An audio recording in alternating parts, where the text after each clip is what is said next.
The Central Energy Fund has handed over leased assets and 5 billion rand in funding to operationalize the newly established South African National Petroleum Company. According to CEF Group Chair Ayanda Noah, the best viable model for the transaction was by lease and assignment. We came with a new process that we also believe has never been done in the world, the lease and assign model. And so what happens with the lease and assign model is that we have now an opportunity to ring fence all the assets that are currently not viable. We ring fence them, we leave them behind. And in this case, it's specifically the refinery at Mossel Bay under PetroSA that is ring fenced. It's left behind with the people so that we can have it attended to and fixed. And then the other assets that are in a good condition are then leased across to the SANPC so that they can be leveraged and ensure that we are able to trade as the SANPC.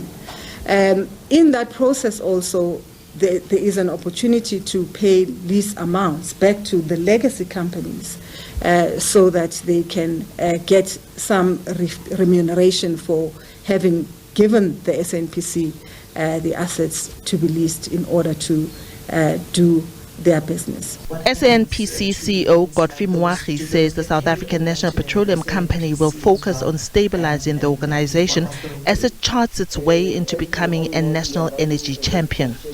The immediate challenge is to stabilize the organization. I think sometimes we get excited and we want to chase growth while there is a leakage behind.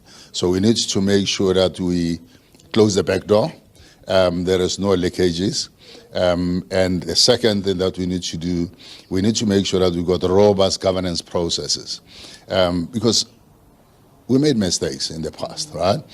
We corrected those mistakes and we acknowledge where we made mistakes.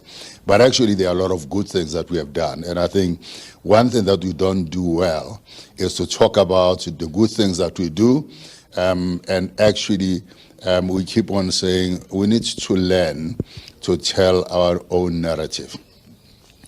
SFF actually was pretty robust and running well. iGas pretty robust and running well.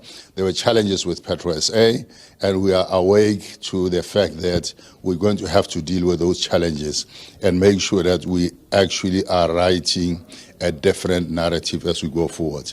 So we're not going to leave them alone. The next wave, which is a phase 2, will actually be dealing with bringing those assets that we left behind and the employees across to SANPC so that we've got one single national oil company.